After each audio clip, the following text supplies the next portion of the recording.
અનંત ઉપકારી શ્રી અનંત પરમાત્માનું લોકોત્તર ધર્મશાસન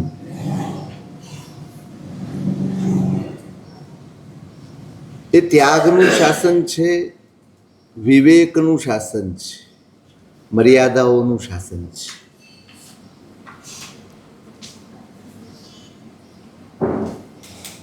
અહીંયા ભોગ કરતા ત્યાગને મહત્વ આપવામાં આવ્યું છે અને માત્ર કશુંક છોડી દેવું એટલો જ ત્યાગ પાછળનો ઉદ્દેશ્ય નથી. તમે આ નહીં ખાતા કે તે નહીં ખાતા, આ નહીં કરતા કે તે નહીં કરતા, આ માત્ર નિષેધો નથી કે બસ નથી કરવા. એની પાછળ ઊંડા રહસ્યો છે, ઊંડા તથ્યો છે, જેને અધ્યાત્મનો માર્ગ પકડવો છે. ધર્મ એ અધ્યાત્મ છે. તમે ક્યાં રહીને કરો છો એ મહત્વનું નથી. ધર્મ અધ્યાત્મ છે. એ ઘરમાં થતો હોય તોય, ઉપાશ્રયમાં થતો હોય તોય, બજારમાં થતો હોય તોય, કે ગુફામાં જઈને થતો હોય તોય, ધર્મ એ અધ્યાત્મ છે. અધ્યાત્મ એટલે આત્મા સાથે જોડાયેલા રહેવું, એનું નામ અધ્યાત્મ છે. ધર્મ આ જ કામ કરે છે. તમને જોડી રાખવાનું કામ કરે એ તત્વનું નામ, આત્મા સાથે જોડી રાખવાનું કામ કરે એ તત્વનું નામ ધર્મ છે. હું વારંવાર કહી રહ્યો છું, પહેલા પણ કહ્યું, ફરી કહું છું, ધર્મને માત્ર ક્રિયા સમજીને સંતુષ્ટ થઈ જવા જેવું નથી. એની ગંભીરતાને સમજવા પામવા જેવી છે, ઉકેલવા જેવી છે. આપણે જે વાતાવરણ ઊભું કર્યું છે અને જે રીતે ધર્મને રજૂ કર્યો છે, એ કદાચ એવું લાગે કે ધર્મને જ નુકસાન કરનારું છે, ધર્મને જ હાનિ પહોંચાડનાર છે. અહીંયા તો દરેક બાબતની પાછળ રહસ્ય રહેલા છે. છોડવું છે તો કેમ? કેમ કે તમે જે રસ્તે ડગ ભરી રહ્યા છો, જે રસ્તે ચાલી રહ્યા છો, એમાં જેટલા પણ બાધક તત્વો છે એ છોડવાનું સત્વ હોય તો જ આ રસ્તે પગલાં માંડવા, આ શરત છે પેલી. ગમે તે ધર્મ કરી શકે ના. અહીંયા ક્રમ છે, તબક્કા છે. એમને એમ નથી થતું. બસ મેં નક્કી કર્યું છે, મારા મનમાં આવી ગયું એટલે હું રસ્તે ચાલીશ અને પછી મારી રીતે ચાલીશ. આપણી રીતે ચાલી શકાય એવો ધર્મનો રસ્તો છે જ. મારી રીત હું છોડી દઉં અને જ્ઞાનીની રીત હું અપનાવું ને પછી ધર્મના માર્ગે પગલું માંડી શકાય. તમારી રીત પણ કબૂલ થશે, પણ તમે એ કક્ષાએ તો પહોંચો, એ પાત્રતા તો પ્રાપ્ત કરો. બાળકને અમુક વર્ષો સુધી મા બાપની હૂંફ, સહકાર, સહયોગ બધાની જરૂર પડે છે. એમ કે હું મારી રીતે કરી લઈશ. પછી પણ તમે કંપનીમાં જાઓ, ક્યાંક જોબ કરવા જાઓ, નોકરી કરવા જાઓ અને કંપનીના માલિકને એમ કહો હું મારી રીતે પતાવી લઈશ. ચાલે? જરાય ન ચાલે. તમારે કામથી કામ છે ને, તમારે માથાકૂટ નહીં કરવાની, કહી દો.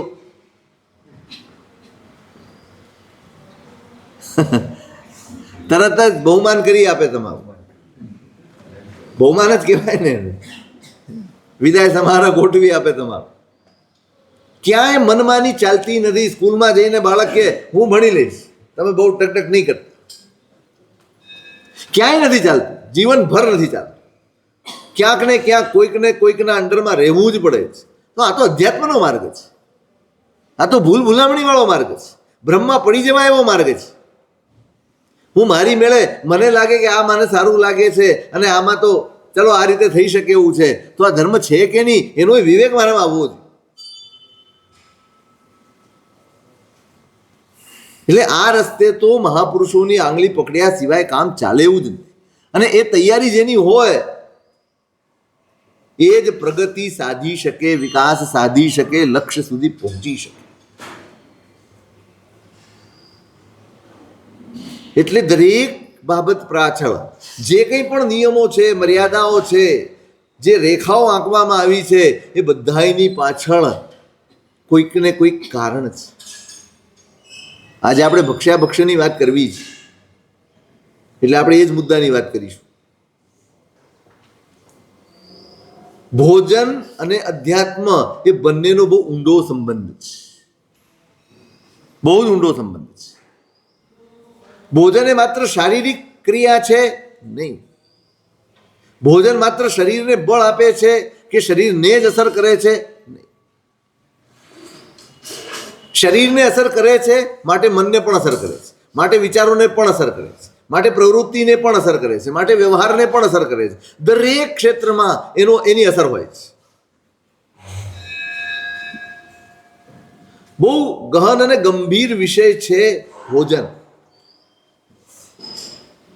વિજ્ઞાન પણ તમે જોજો, તપાસ કરજો, વિજ્ઞાન પણ મર્યાદાઓ બતાડે છે. ખાવા પીવાની વસ્તુ તો અઢળક હોય, પણ જો હું મારા પોતાની જાત પ્રત્યે જાગૃત હોઉં, મારી જાતના હિતનું મને જો ચિંતન હોય, તો મારામાં ભક્ષ્યાભક્ષનો વિવેક પેલો હોવો જરૂરી છે. એક બાજુથી આપણે ગમે તે પદાર્થો, ગમે તેવા પદાર્થો, ગમે તે રીતે બનેલા પદાર્થો આરોગીએ, અને બીજી બાજુ આપણે એમ વિચારીએ કે માળા ગણીએ ને મન સ્થિર થઈ જશે, સામાયિક કરીશું ને મન સ્થિર થઈ જશે, પૂજા કરીશું ને મન સ્થિર થઈ જશે. નહીં, વાતાવરણ રચવું પડે છે. આપણે હજી બહુ પ્રારંભિક ભૂમિકાએ છીએ,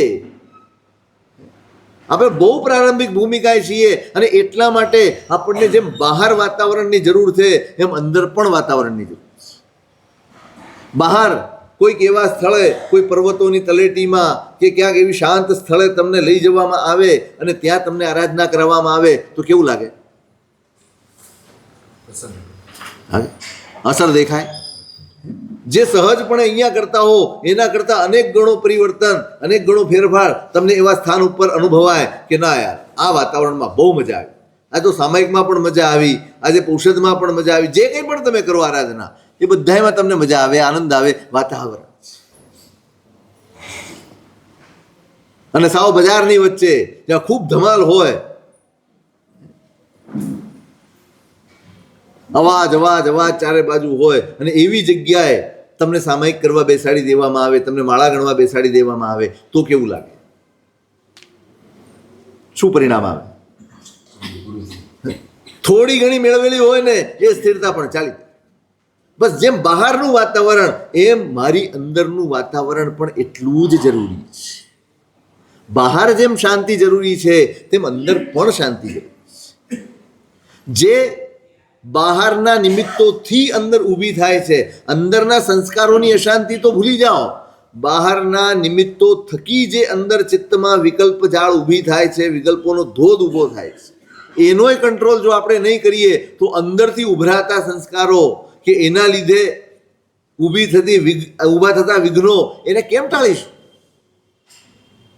અને એટલા માટે આ વિવેક બહુ જરૂરી છે. કારણ કે આહાર એ મન સાથે અત્યંત ગહનતાથી સંકળાયેલી વસ્તુ છે. જેટલો આહારનો વિવેક એટલી ચિત્તમાં શાંતિનું વાતાવરણ રચી શકાય. આપણે એને બહુ ઉપેક્ષિત ગણ્યું છે, આપણે માત્ર એને તપનો એક ભાગ ગણ્યો છે, અને તપમાં આપણે તો હવે દાટ વાળી દીધો છે. તપ આપણા માટે ઉપવાસ જ તપ રહ્યો છે, બાકી તો બધામાં આવવા જ દો, એક જ વસ્તુ હોય. અરે હું તપ કરું ને એટલા દિવસ, પણ હું વર્ષી તપ કરું તો આખું વર્ષ મારા મનના વિકલ્પો શુભ રહે, શુદ્ધ રહે, એની તકેદારી હોવી. માત્ર ઉપવાસને બિયાસનું કે વર્ષી તપ નથી. કોઈ પણ તપશ્ચર્યા હોય, જેમાં જે કંઈ પણ આવતું હોય એ ત્યાગપૂર્વકનું જ હોવું જોઈએ, કારણ કે અધ્યવસાયોને નિર્મળ રાખવાના જ. હવે ત્યાં કશાયો વિષયો રાગ દ્વેષ મારું તારું આ બધું ઉભરાતું હોય અને એની સાથે હું તપશ્ચર્યા કરું તો થઈ તો જશે, એ બાહ્ય તપ જ રહી જશે. આભ્યંતર વિકાસનું એ સાધન ક્યારેય નહીં બની શકે. મારું ફોકસ શું હોવું જોઈએ, મારું ધ્યાન ક્યાં હોવું જોઈએ? આ તપના માધ્યમથી, આ પુરુષાર્થના માધ્યમથી મારે મારા અંતરંગ વિશ્વને, અંતરંગ સ્થિતિને સુધારવાની જ. શેનાથી સુધરશે? હું આજે ઉપવાસ કરું છું અને આવતીકાલે બિયાસનું કરવા બેસું ત્યારે કશું જ જોતો નથી. બસ મારી શક્તિ ટકવી જોઈએ, ચોક્કસ શક્તિ ટકવી જોઈએ, તમારી ઉર્જા ટકવી જોઈએ. પૂછજો કોઈ ડોક્ટરને કે આપણા શરીરને કેટલી કેલરીની જરૂર છે, આપણા શરીરને ટકાવવા કેટલી કેલરી જોઈએ સાહેબ? 3000. હે 2500 થી 3000. હા એટલે ઇટ્સ ઓકે, પણ 3000 મેક્સિમમ 3000 કેટલા ભોજનથી મળી જાય? 600 ગ્રામ લગભગ. બસ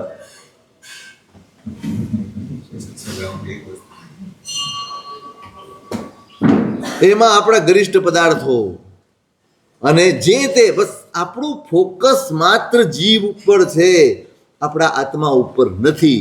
એની આ કમઠાણ, એની આ રમાય. ફોકસ નહીં બદલાય ત્યાં સુધી આ છોડવું અખાણમ રસણા. શાસ્ત્રો એમ કહે છે કે ઇન્દ્રિયોમાં સૌથી અઘરી જીતવાની કોઈ ઇન્દ્રિય હોય તો એ રસનેન્દ્રિય છે. અખાણમ રસણા, ઇન્દ્રિયોમાં કોઈને પણ જીતવી હોય સૌથી અઘરી. તમે આંખ બંધ કરી શકો, કાન બંધ કરી શકો, જીભ બંધ કરી, ખાવાનું, બસ એ રસનો ત્યાગ નથી થતો. એ તમને બેચેન બનાવી દે. સાંભળવાની વસ્તુ બેચેન નહીં બનાવે, જોવાની વસ્તુ બેચેન નહીં બનાવે. એટલી તમે કંટ્રોલ કરી શકશો. સૂંઘવું છે, જોવું છે, સાંભળવું છે, અડવું છે, કાંઈ બેચેન નહીં કરે. પણ આ ખાવાનું છે ને, એ તમને અંદર રઘવાટ કર્યા જ કરશે. કાલે શું, કાલે શું, અને માત્ર વિચારતા નથી આ ખાશું. એના સ્વાદ પણ અનુભવીએ છીએ. ઉપવાસમાં પણ સ્વાદ અનુભવાય છે. એટલે જેને ખરેખર આ માર્ગે પ્રગતિ કરવી છે એને સાવધાન રહેવું ઘટે. બહુ જ વિવેક. અત્યારે તો આપણે ભક્ષ્ય ને અભક્ષ્યની ચિંતા કરવી પડે. અત્યારે ખરેખર તો જે ભક્ષ્ય પદાર્થો છે એમાં કેટલા વિવેકપૂર્વક ખાવાને એની ચિંતા કરવાની હોય. ખરેખર અભક્ષ્યનો તો વિચાર જ ન કરવાનો હોય, છોડવાનું જ હોય. તો ત્યાં સુધી પહોંચી ગયા હોઈએ આપણે. આટલા વર્ષોની આરાધના અને ધર્મ શ્રવણ પછી કે ધર્મને સમજ્યા પછી માણસ હજી અભક્ષ્ય ને ભક્ષ્યની માથાકૂટમાં પડ્યા કરશે તો આગળ ક્યારે વધશું? ભક્ષ્ય હોય પણ મારા માટે, મારા અધ્યાત્મની પ્રગતિ માટે, મારા વિચારોની ઉન્નતિ માટે, કે મારા વિચારોમાં વિકાર ન બેસી જાય એના માટે કયો ખોરાક જરૂરી છે અને કયો આહાર લઈ શકાય એની ચિંતા કરનારો શ્રાવક બનવો જોઈએ. ધીમે ધીમે ધીમે ત્યાં આવું. હજી તો આપણે રોજ નવા નવા દ્રવ્યો તો પ્રગટ થઈ જાય, તમારે ખબર નહીં ક્યાંથી આવે છે. એકાદ વાર લિસ્ટ તો બનાવો કે આખી દુનિયામાં કેટલા પ્રકારની આઈટમ બને છે. નામ તો લખો, એકવાર ખબર પડે કેટલા પાનાની ચોપડી થાય. પર્યુષણમાં ખાઈ શકાય એટલે લીલોતરી ના આવે એવી વસ્તુઓની 108 ની યાદી તો આવી ગઈ. ઓહો, જેમાં પર્યુષણમાં વાપરી શકાય એવા, પર્યુષણમાં વાપરી શકાય, હોળીમાં વાપરી શકાય, કે પર્યુષણમાં શું ખાવું, અકળામણ ન થાય. શેના વિકલ્પો શોધીએ છીએ આપણે? મનને રાજી કરવાના વિકલ્પો શોધીએ છીએ.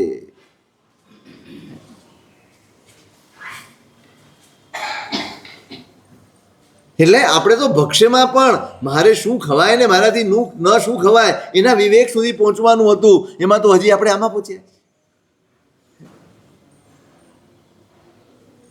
એક જમાનો હતો, શ્રાવકના ઘરમાં જઈએ ને બિંદાસ પાથરું મૂકીને ઓરી લીધું હોય ને, વિશ્વાસ આ ઘરમાં કશું જ અભક્ષ્ય કે અકલ્પ્ય ના જ હોય. બધું જ મર્યાદાપૂર્વકનું, વિવેકપૂર્વકનું જ હોય. પૂછવાની ફરજ છે સાધુની. ભલે ગમે તેટલા ઉપયોગ વાળું ઘર હોય તોય સાધુ એ પૂછ્યા વગર ન જ લે એ અલગ વસ્તુ છે, પણ ઘર જ એટલા ઉપયોગવાળો હોય કે સાદું પૂછે તો મોઢામાંથી હાથ નીકળે. ટાઈમ થઈ ગયો કોઈ વસ્તુ છે, ધારો કે તમે બનાવી 48, સાહેબ આ પહોંચશો ને ત્યાં સુધી ટાઈમ થઈ જશે. ના છે એવું કે સાહેબ 10 જ મિનિટની વાર છે, આ પોલ્યા ભાઈ પણ અડાય જ નહીં. ખાવા એ શું સમજે છે કે અચિત થયા પછી ખવાય, લેવાય તો ખરું, અડાય જ નહીં, વસ્તુ જ ન અડાય. ખાવાની વાત તો પછી છે.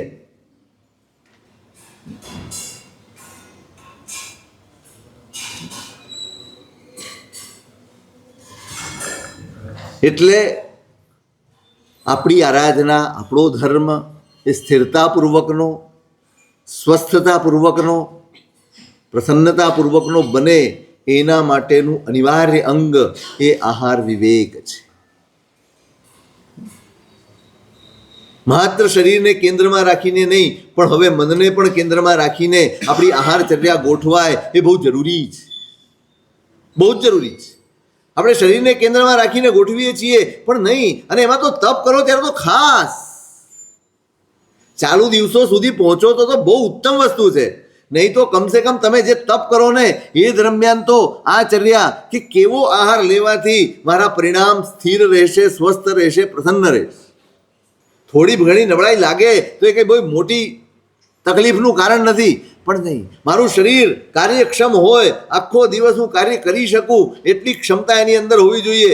સાંજ પડે તમે એમ લાગે કે હવે કિલોમીટર પૂરા થઈ ગયા છે અને પેટ્રોલ પતી ગયું, વાંધો નહીં, પણ તમે સવારથી સાંજ સુધી જે પ્રવૃત્તિ કરો છો એ પ્રવૃત્તિ સ્વસ્થતાથી, તમારી આરાધના, તમારી સાધના, તમારા જે કંઈ પણ જીવન વ્યવહારો છે એ નિભાવી શકો છો સ્વસ્થતાથી. એટલો જ આહાર, બસ સાંજ પડે ખાલી થઈ જવું. આ ખાલી નથી થતું ને એના પરિપાકે રાતના 2 ને 3 વાગ્યા સુધી લોકો મોબાઈલ જુએ છે. આ કારણ એનું છે. તમે એમ નહીં માનતા કે ઊંઘ નથી આવતી. કેમ ઊંઘ નથી આવતી? ઊંઘ નહીં આવવાની પાછળનું કારણ શું છે? મોડા ઉઠે છે એ કારણ છે જ. મોડા ઊંઘે છે નહીં, તમારા આહારચર્યાના ટાઈમ ખોટા પડી ગયા છે. આહાર લીધા પછી જો તમારો કોઈ શારીરિક શ્રમ ન હોય તો એ આહાર તમને ક્યારેય સ્વસ્થતા આપે નહીં. આથો, પેટમાં આથો થાય. શું થાય? આથો. આથો એટલે હું જોયું તમે કોઈ દાડો આથો કેવો હોય? ઉભરાય. એ પેટમાં ઉભરાય બધું, આમ કહેવાય એને.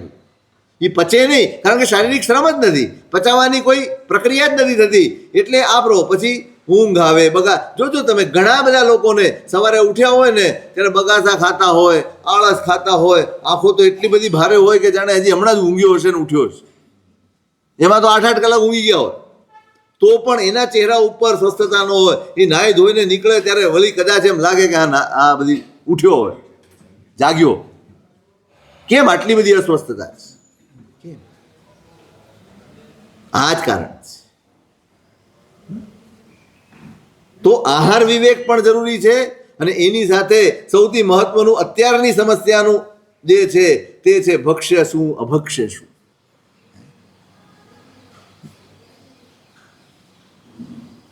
કોઈ પ્રશ્નો હોય તો પૂછી શકો છો.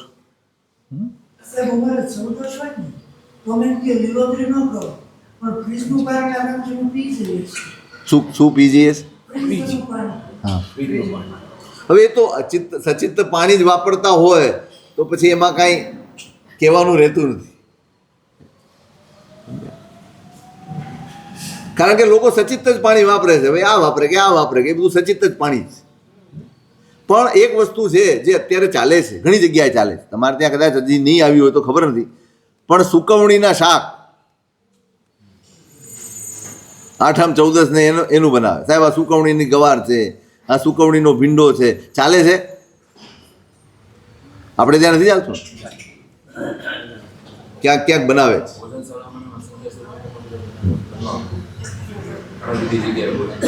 એના કરતા લીલોતરી ખાઈ લેવી સારી.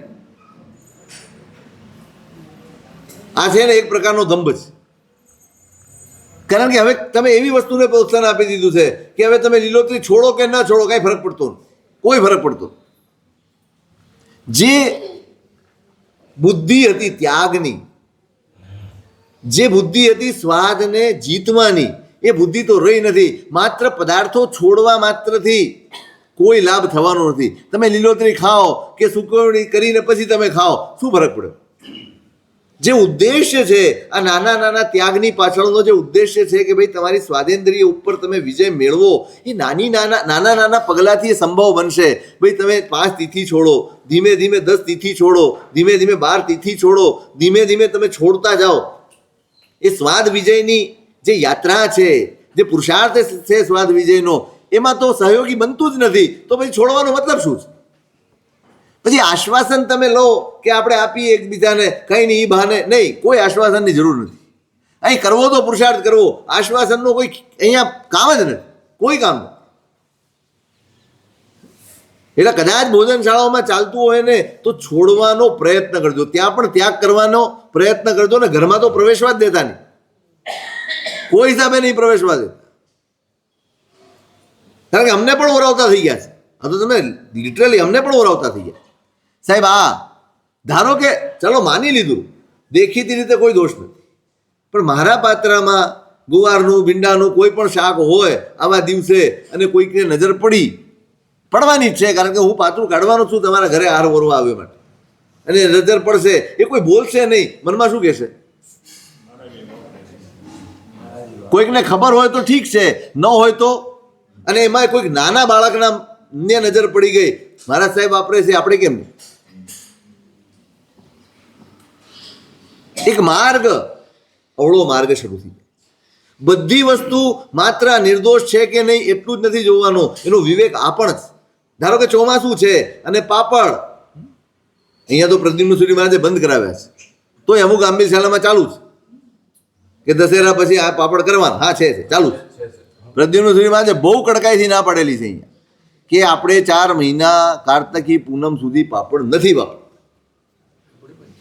પણ તોય દશેરાથી શરૂ થઈ જાય છે ઘણી વાર.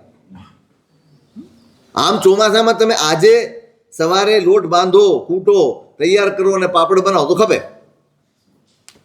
હા, ખપે, એમાં કોઈ પાપ નહીં. પણ બસ એક જ, જોનારાને એ ખબર નથી કે આજનો છે, કાલનો છે કે પરમ દિવસ, કોઈને ખબર નથી. એટલે મર્યાદા છે કે નહીં ભાઈ, આપણે આ રીતે ખોટા માર્ગની પ્રવૃત્તિ થઈ જાય એવું આપણે ન કરવું જોઈએ. માટે આપણે એ પાપડનો નિષેધ કરી દઈએ છીએ, કોઈ નહીં ખાવા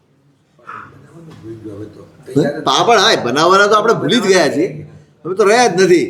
એક આંબીલમાં હજી વળી તમારે લુવા મળે છે, એ તો એમાં ખાલી લોટ બાંધી દો છો માટે. અરે અમે જોયેલા છે, ઘરના આજુબાજુ વાળા બધા બહેનો આવે, આપણા ઘરમાં પાપડ વણાતા હોય, સુગંધ આવતી હોય, લુવા ખવાતા હોય ને પાપડ આમ આજુબાજુ વાળા આવે, એકબીજાના ઘરે જઈને પાપડ વણતા હતા, ગયું બધું. હવે તો તમારે રોટલી તૈયાર મળવાની જ છે, હવે થોડા દિવસ, થોડી જ વાર છે. હા, મળે તો છે જ, હજી આપણા ઘરમાં આવવાને કદાચ થોડીક વાર હશે, દરવાજે સુધી આવી ગઈ હશે. નથી કારણ એ છે કે અહીંયા ભોજનશાળા એટલી સારી છે તો પછી એમ કહે છે કે રોટલા બધા આપણે ટિફિન નથી આવી. હા, સાવ ફ્રી થઈ જાય. પછી આરાધના વધે ને,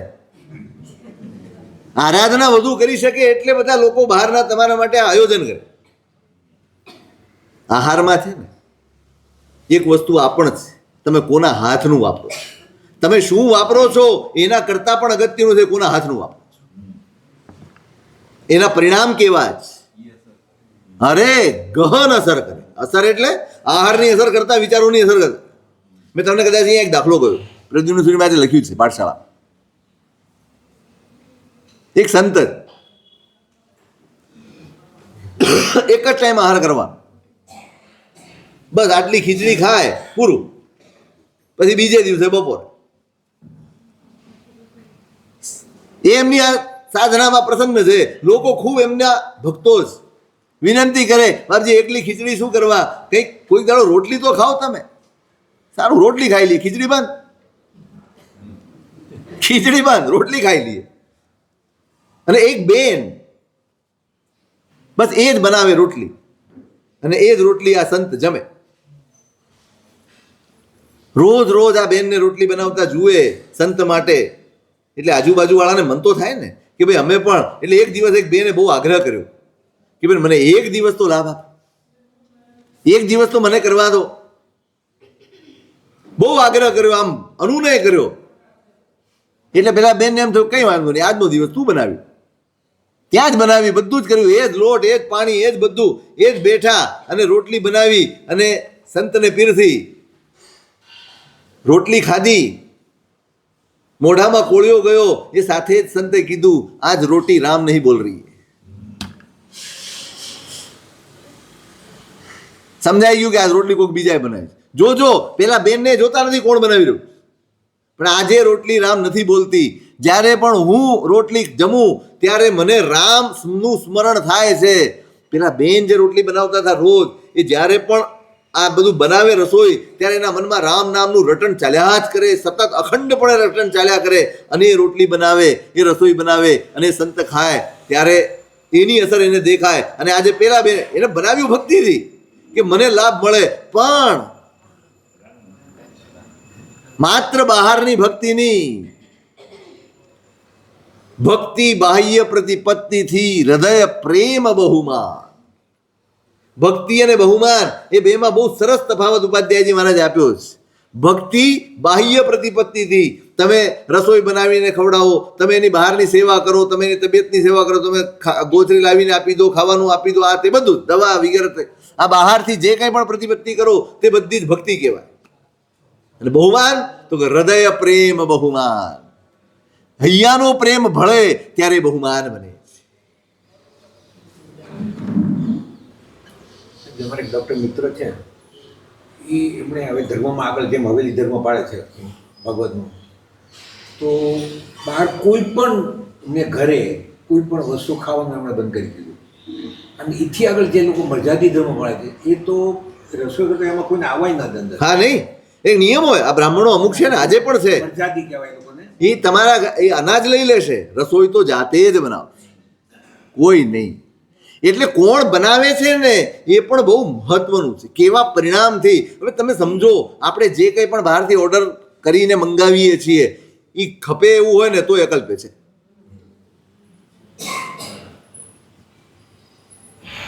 કેમ? બધું જ જોવાનું છે, માત્ર પદાર્થ નથી જોવાનો ભાઈ, માત્ર પદાર્થ નથી જોવાનો. એ બનાવનારા જે કંઈ પણ હોટલવાળા હશે એના મનના પરિણામ કેવા હોય. ક્યારેક તો ક્રૂર પરિણામ હોય, હજી આ બાજુ બધું બનાવીને રાંધીને આવ્યો હોય ને આ બાજુ શાક વઘારતો હોય, બે કામ એક સાથે ચાલતા હોય, કેવા પરિણામ હોય એના. આપણા અંતરના પરિણામો પણ ભ્રષ્ટ થઈ જાય આનાથી, એ આહાર કરવાથી. માત્ર શરીરને નુકસાન છે એટલા માટે બહારનું ખાવાનો નિષેધ છે એવું નથી. તમારી માનસિક સ્થિતિ, તમારી વૈચારિક સ્થિતિ, તમારી ભાવનાત્મક સ્થિતિઓ, એને પણ બહુ જ મોટું નુકસાન પહોંચે છે આ બધા જ આહારો. ઘરમાં પણ આહાર માટે વિજ્ઞાન એમ કહે છે કે જે સમયે તમારા ચિત્તમાં ગુસ્સાની, ઉદ્વેગની, નિરાશાની, દુઃખની લાગણી હોય ત્યારે ક્યારેય રસોઈ બનાવીને, અને આવી કોઈ લાગણી તમારા અંતરમાં પ્રવર્તતી હોય ત્યારે ભોજન કરવું નહીં. તમે અત્યંત ટેન્શનમાં છો, અત્યંત નિરાશામાં છો, દુઃખમાં છો, રડો છો, ગુસ્સામાં છો, અને તે વખતે તમે જમવા બેસો ને ખાવાનું બધું જ અંદર જઈને ઝેર બની જશે. હે? આ તો હું ધર્મી લોકોને વાત કરું છું એવું માનું છું, સમજુ લોકો વચ્ચે વાત કરું છું એવું માનું છું. પછી ક્યારે રસોઈ બનાવી, કાંઈ નહીં, 2 દી ઉપવાસ થશે એટલે બધું શેકાણ આવી જશે.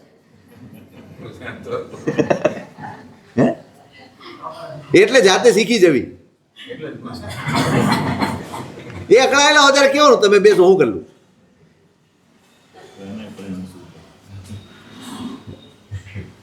નહીં, બહુ અસર છે આ બધી બાબતોની, બહુ સમજવા જેવું છે. આ વિજ્ઞાન સમજવા જેવું છે, કેવા ભાવો હોય. અહીં તો બીજી વસ્તુ, ખાતા પહેલા પ્રાર્થના કેટલા જણ કરો છો? ખાતા પહેલા ને ખાતા પછી પ્રાર્થના કરીને નવકાર ગણીને બરાબર થઈ તો આપણે મંત્ર ગણી લઈએ. ખરેખર બધાને ધન્યવાદ આપો છો. આ આહાર જેટલા જેટલા થકી તમે આ આભાર માનીને કરશો ને તો બનાવનારનો પણ આભાર આવશે, એટલે અકળામણ ઓછી થઈ જશે. ગડબડ હશે ને તો અકળામણ ઓછી હશે. વિષ્ણુ લોકોને એ લોકો આમ જમે ને એટલે કટકો લઈને આમ શ્વાન ભાગ કાઢે, પછી આમ પગે લાગી નથી. પેલા તો તમે ખબર છે નાની ઉંમર પેલાના જમાનાની વાત, રમેશ પારેખે બહુ સરસ લખ્યું છે, આખું તો મને કંઠે નથી પણ એને અછાંદસ કવિતા લખી છે આખી. એ કે નાના હતા ત્યારે બોર વીણવા જતા, પછી બધા છોકરા ભેગા થઈને બોર વીણે, પછી ઢગલી પાડે, ભાઈ આ રાજુનો, આ રમેશનો, આ ફલાણાનો, આ ઢીકણાનો, પછી એક ઢગલી આ ભગવાનનો, એમ ભાગ પાડતા. આ જમાનો હતો. બાળકો પણ એની અંદર પણ આ સંસ્કાર હતા. અને આપણે ત્યાં તમે જોજો, પેલા અમે તો કરેલું છે એવું, ઘરમાં રસોઈ બને ને એટલે એક રોટલી ગાયને આપવા જવાની, કૂતરાને આપવા જવાની, અને બાળકને જ મોકલે. એ બહાર જઈને ઊભો રહે, ગાય ગાય ગાય ગાય, અમે બૂમ પાડેલી છે આવી, અને તમે બોલો એટલે આવે જ. તમે કૂતરાને બૂમ પાડો, તું તું તું તું કરો એટલે પેલું આવે, અને તમે એને ખવડાવો, સંસ્કાર પડે. એકલ પેટા નથી થવાનું, એના સંસ્કાર પડે છે. આ અતિથિ સમીભાગ જ છે. ભલે આપણે એની એ દ્રષ્ટિએ ન જોઈએ, પણ હું એકલ પેટો નથી, મારામાંથી કોઈકને પણ ભાગ. અહીં તો તમે જુઓ, આ સવારે ચાની દુકાનવાળાને જોજો તમે, અમે તો વિહારમાં જોઈએ છે, સૌથી પહેલી ચા બને ને એટલે પેલા આપણને એમ લાગે કે હું બગાડ નહીં. આ પાછળ, આ બધાની પાછળ બહુ અદ્ભુત વિજ્ઞાન, આ ત્યાગની ને સમર્પણની ભાવના છે. એને ઠેસ ન પહોંચે ને એના માટે આ બધી પ્રક્રિયાઓ છે. કોઈને એમ લાગે કે હું ઢોળી દેવાનું, આમ રસ્તો ખરાબ કરવાનો, આ કરવાનું નહીં. ત્યાં લખ્યું છે રમેશ પારેખે કે આવી અમે ઢગલી કરતા હતા, પછી ધીમે ધીમે ધીમે મોટા થયા, સમજણ આવી. હવે આવી કે ના આવી શું કહેવાય એને, કે એમાં ધીમે ધીમે બધા જ ભાગ પડે છે, પણ ભગવાનનો ભાગ છૂટી ગયો. અને એક દિવસ ભગવાન આમ સામે આવીને ઊભા રહ્યા. અમે બધો ભાગ પાડતા, બધાના ભાગ પડ્યા, ઘરના ભાગ પડ્યા, સંપત્તિના ભાગ પડ્યા, સોના ચાંદીના ભાગ પડ્યા, મા બાપના ભાગ પડ્યા, બધાના ભાગ પડ્યા. હા, ભગવાન આવીને ઊભા રહ્યા અને હાથ લંબાવ્યો, મારો ભાગ. એને લખ્યું છે બહુ સરસ, આ સમાપન બહુ અદ્ભુત કર્યું છે. ભગવાને પૂછ્યું મારો ભાગ, એને મેં મારા હાથમાં જોયું, કશું જ નથી, અને હું કંઈ આપી શકું એમ નથી, એમ વિચારીને મારી આંખમાં જળજળિયા આવી ગયા. એ જ મેં મારા ભગવાનને અર્પણ કર્યા. એ આંખમાં આવેલા જળજળિયા એ મેં મારા ભગવાનને આપ્યા. મારી પાસે કાંઈ આપવાનું રહેતું નથી. કેટલી અદ્ભુત સંસ્કૃતિના આપણે વાહક હતા, આજે આપણે શું ભૂલી ગયા, કેવા સંસ્કારો વિસરી ગયા છીએ, આપણને અંદાજ નથી. અને આ બધાની અસર આ બાળકોના જીવનભર રહેતી. આતિથ્ય, કાઠિયાવાડનું તો આતિથ્ય વખણાતું, કેવું વખણાતું. આમ પડાપડી હોય, પડાપડી. તને સ્વર્ગ ભૂલાવું શામળા, દુલાભાઈ કાગે લખ્યું છે. એક વાર તું કાઠિયાવાડમાં આવ, તને સ્વર્ગ ભૂલાવું શામળા, તને સ્વર્ગ ભૂલવાડી દઈશ, તું અહીંથી સ્વર્ગમાં જવાની ઈચ્છા નહીં કરે. એ પ્રકારની અમારી મહેમાન ગતિ છે. તું આવીને તો જો એકવાર. એક વાર ભૂલો પડને ભગવાન, એટલે તમે અહીંયા ભૂલાતો પડો, સ્વર્ગ ભૂલી જશો. એ કાઠિયાવાડ છે અમારું.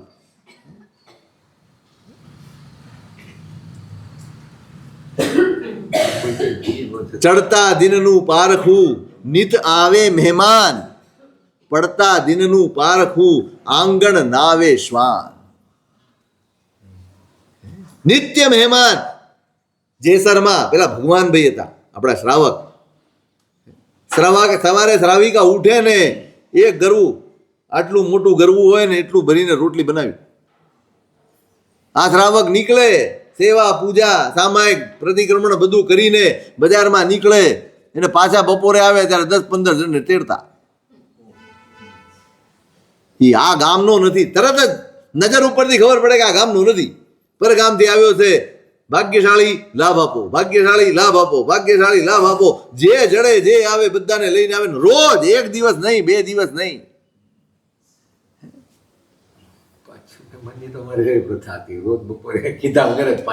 હોય જ 5-6 મહેમાન તો આવે જ. પેલા આવું હતું, એ ગયું. શું ઘરે લઈને જઈએ તો ખબર પડે. હા, એટલે અતિથિ, જેને તિથિ વાર તારીખ કાંઈ નક્કી ન હોય એને અતિથિ કીધા. અચાનક આવે, એટલે કેવું તો જોઈએ. તમે ત્યાં પેલું જ બોલો ને એટલે પેલો કહે કે ના ના હું તો જઉં જ છું. એક્સરે નીકળે એક્સરે. એટલે આ બધી ભાવનાઓ આ ભોજનની પવિત્રતામાંથી આવતી. આજે આપણે ભોજનની પવિત્રતા પણ ખોઈ નાખી. ભક્ષ્ય તો બહુ દૂરની વાત છે. પવિત્રતા પણ ચાલી ગઈ ભોજનમાંથી, અને એટલે આપણી ભાવનાઓ પણ સંકુચિત થઈ ગઈ.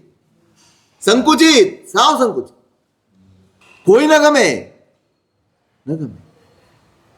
ફોન આવે ને કોઈ નો ગમે, આવીએ છીએ અમે, છીએ જ નહીં ઘરે. તમારા મોબાઈલે એટલી સરસ સગવડ કરી આપી છે મૃષાવાદ માટેની, અદ્ભુત. બધા નીકળી જ ગયો છું, અડધે રસ્તે આવી ગયો.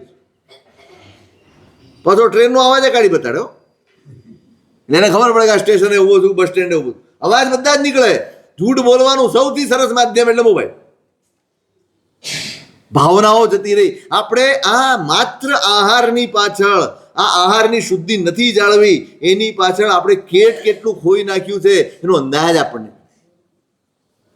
આપણે માત્ર એવું સમજ્યા છીએ કે બહારનો વૈભવ વધે, આપણે બહારથી કદાચ પુણ્યશાળી થયા છીએ, વૈભવ આપણી પાસે ખૂબ આવ્યો છે, પણ અંદરની દરિદ્રતા ખૂબ વધી છે, ખૂબ વધી છે.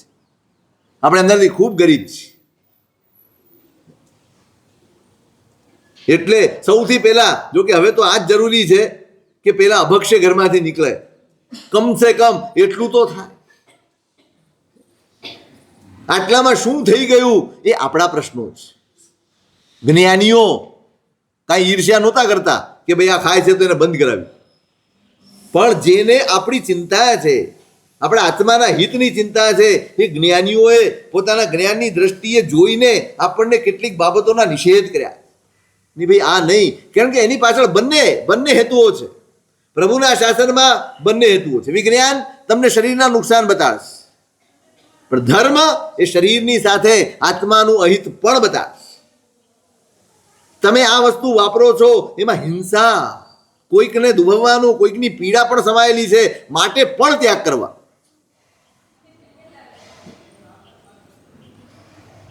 કરુણાનો ભાવ આવશે ને તો અભક્ષ્ય છૂટતા વાર નહીં લાગે. હું વારંવાર કહું છું, પચખાણથી જેટલું છૂટે છે એના કરતાં વધુ કરુણાથી છૂટે છે. પચખાણનો પ્રભાવ તે હોવો જોઈએ. ધીમે ધીમે ધીમે પચખાણ કરીને કરેલો ત્યાગ એ કરુણા સુધી પહોંચાડીને સાર્થક થાય. તમે નિયમ લો, નાના નિયમ લો, રોજના નિયમ લો, મહિનાના નિયમ લો. એ નિયમ એટલા માટે લેવાના છે કે એટલો વખત જ્યારે નથી વાપરતા ને તેટલો વખત હું મારા મનને સમજણ આપું, મારી અંદર સમજણને સ્પષ્ટ કરું, મારી જાતને સમજાવું કે હું આ કેમ નથી ખાતું, આ હિંસા શું છે, આ દોષ શું છે, આ કોઈકની પીડા ઉપર ઊભા રહીને મારે મોજ મજા નથી કરવાની. ખૂબ કરી, અજ્ઞાન દશા હતી ત્યારે કોઈનો વિચાર નથી કર્યો, માત્ર મારા સુખનો, મારા આનંદનો, મારા સુખનો વિચાર કરીને હું જીવ્યો. પણ ના, ધર્મ એટલું જ કહે છે, બીજાનો પણ વિચાર, બીજાના સુખનો અને મારા હિતનો બંનેનો વિચાર જેમાં સામેલ છે એનું નામ ધર્મ છે. બીજાના સુખનો વિચાર અને મારા હિતનો વિચાર. મારું સુખ કોઈના દુઃખ ઉપર ડિપેન્ડ ન હોવું જોઈએ, કોઈના દુઃખ ઉપર અવલંબેલું ન હોવું જોઈએ. એવું મારું સુખ હોય, નિર્મળ અને નર્વા સુખના અનુભવ કરવાના છે. અને એટલે આ બધા ત્યાગ બતાવે. તમે ખાઓ, ના નથી. એટલે કે છે ઓછામાં ઓછી હિંસા, ઓછામાં ઓછા દોષ. એટલા માટે આ બધું અભક્ષ્યનો ત્યાગ કરવાનો. કરુણા પેદા કરો ભાઈ, કરુણા પેદા.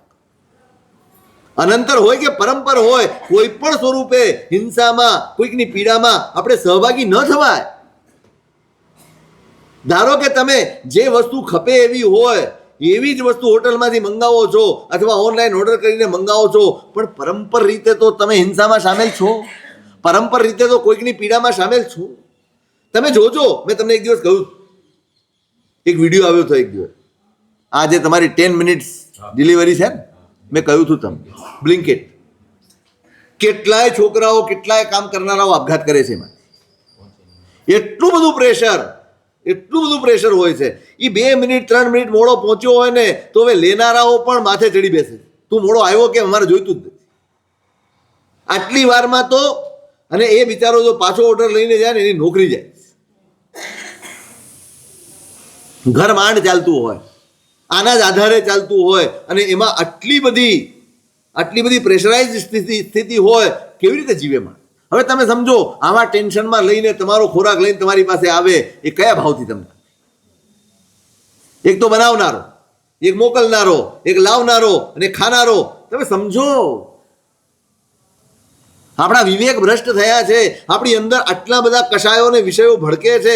એની પાછળનું કારણ માત્ર પૂર્વજન્મના કર્મો નથી, આ વખતે આપણે ચૂકી ગયેલા વિવેક. માત્ર પૂર્વકર્મના ને દોષ આપીને આપણી જાતને આશ્વસ્ત કરી શકાય એવું છે જ નહીં. હવે કે ને ચલો હશે પૂર્વકર્મના દોષો છે અને આપણે નહીં. તમે આગમાં ઈંધણ નાખો છો.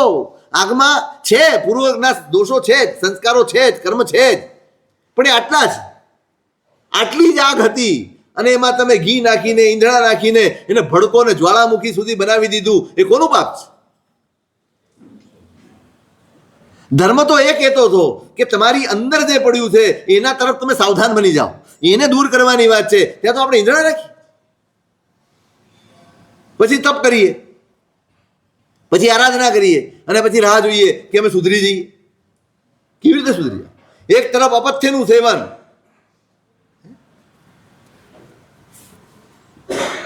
અને એક બાજુ દવા. કોણ કામ કરે? વહેલું કામ કોણ કરે? ડાયાબિટીસની ગોળી બી લઉં, સાથે 2 મીઠાઈના બટકા ખાઈ જાઓ, અસર કોની થાય? દવાની થાય જ નહીં, કોઈ રીતે ન.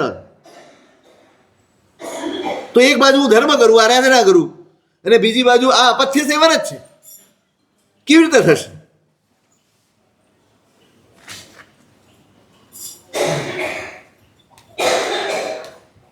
એક પ્રશ્ન એવો આવ્યો, તમને કોઈને પ્રશ્ન જ નથી ને? હવે ઉકાળેલા પાણી વાપરતા હોય તો કાચા પાણીમાં બનાવેલું શરબત ખપે કે નહીં? હમણાં ઘણું બધું ચાલ્યું છે, લીંબુનું શરબત, આ તે બધું જ કાચા પાણીમાં કરો તો ખપે કે ન ખપે? હા, કોઈ પણ આપણે એને કલ્પ્ય નથી ગણતા.